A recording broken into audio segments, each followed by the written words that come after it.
Сәлем достар, каналымды қолдау ретінде лайк басып, комментарий қалдыра кетіңіздер.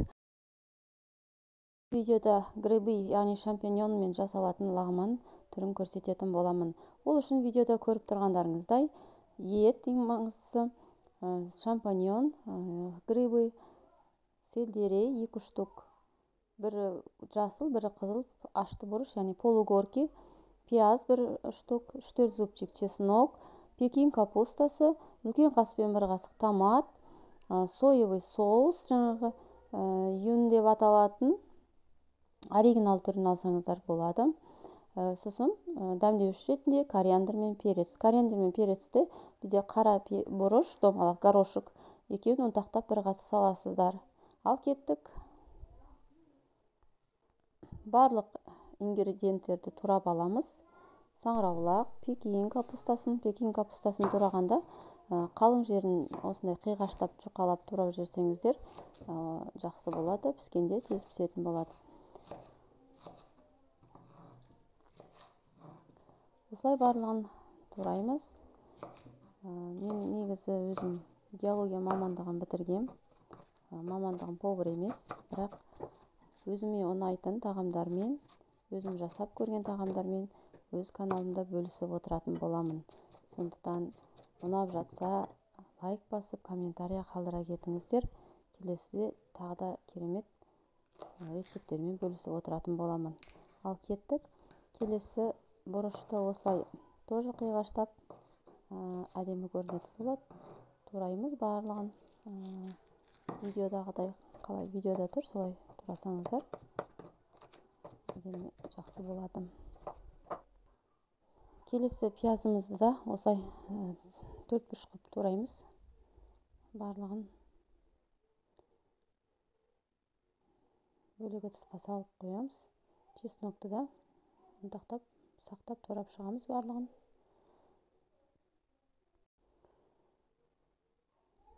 Сельдерей, негізі сельдерей болмаса, стрелки болса да болады. Өзіңізде қандай көкшөптер бар, соны алмастыруға болады. Қатып қалған қағида жоқ. Қазір етті, чеснок, пияз, перецті, бұрышты 2-ге бөліп алып, саңырауқұлақпен бөлек қуырамыз.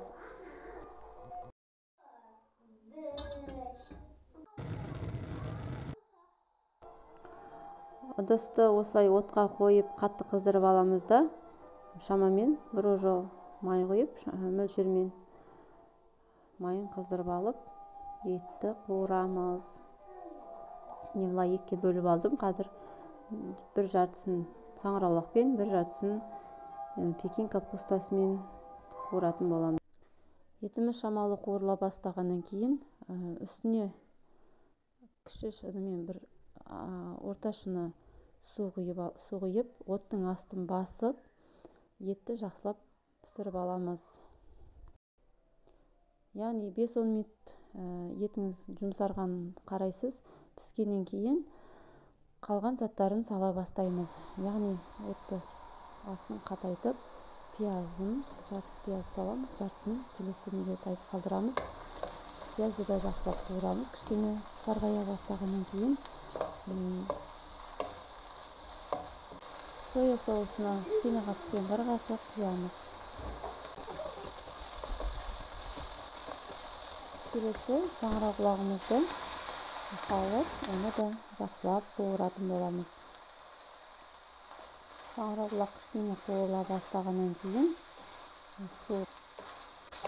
саңырауқұлағымыз қуырылып жатқан кезде шамалап тұз салып, 2 шынгай су құйсақ болады.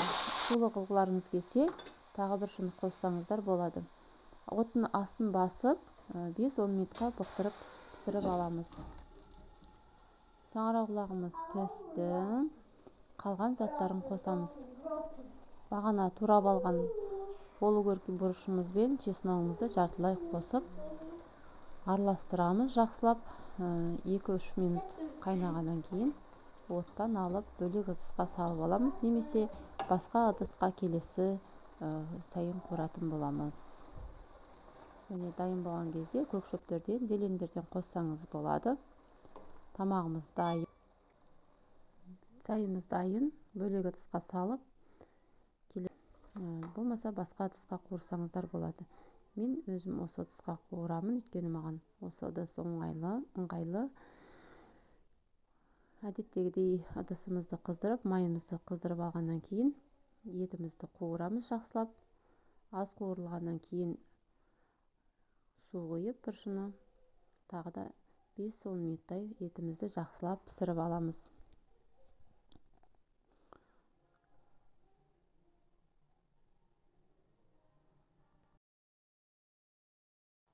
Етіміз боқты, яғни пісті. 5-10 минуттан кейін өйткені жіңішке қылып туралған ет тез піседі.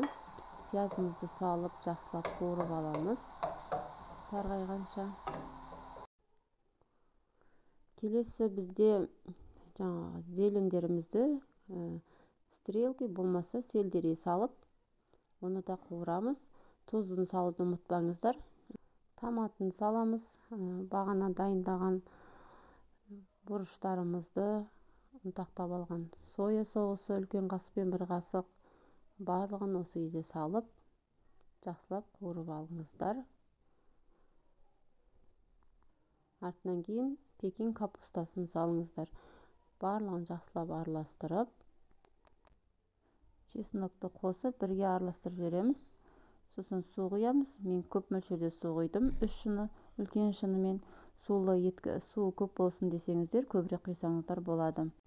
Аздаған уақыттан соң, яғни 6-7 минуттан кейін, өте көп қайнатпаймыз. Өте қатты пісіп кетсе, дәмі өзгеріп, құрабы өзгеріп кетеді. Сосын перецімізді, жаңағы ашты бұрышымызды салып, барлығын бір араластырып 2 минутқа қойып алсаңыздар жетеді. Осымен біздің лағманның қуырдағы дайын. Келесі тестасына көшеміз. Тестамызды алдын ала илеп қойдым. Негізі илеп жатқан кезде ортасында комоктар қалмас үшін осылай ажыратып, бірнеше рет қайтарып, сосын кейін барып тындырып қойсаңыздар, тестаны негізі қатты илегендеріңіз дұрыс. Ортасында ешқандай комок қалмау керек, майда болу керек. Сондықтан 1 жарты сағатқа тындырып аламыз. Сосын кейін барып оны нанымыз жақсы тынғаннан кейін басып майлай аламыз да. Білтелейміз, яғни ұсақ бөліктерге бөліп кесіп аламыз. Май жақ болғаннан кейін. Осылай кесіп алғаннан кейін, осылай жеке-жеке барлығын созып, бір рет осындай қалыңдықта жақсылап тындырып қоямыз. Тағы да 5-10 минутқа тындырып алғаннан кейін барып келесі этапына, яғни келесі созу процесіне өтеміз.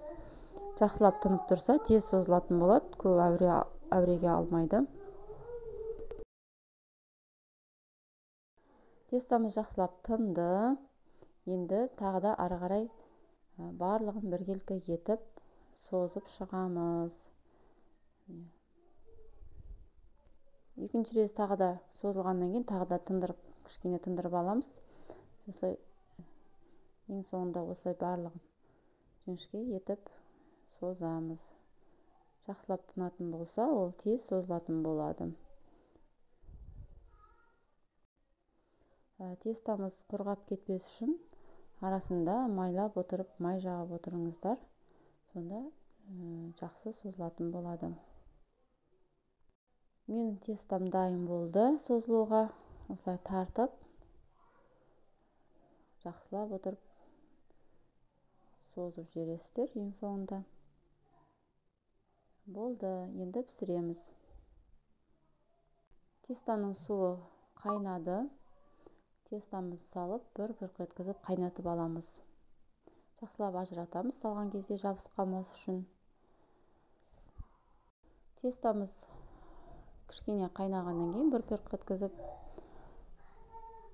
қайнады. Бөлек ыдысқа тестаны алып, суық сумен, яғни салқын сумен жақсылап жуып жібереміз.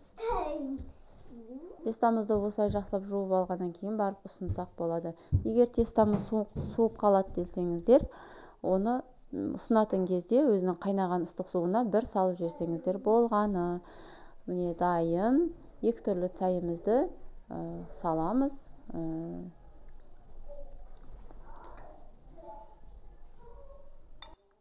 осымен менің лагманым, яғни gyro лагманым, грибной лагманым дайын болды.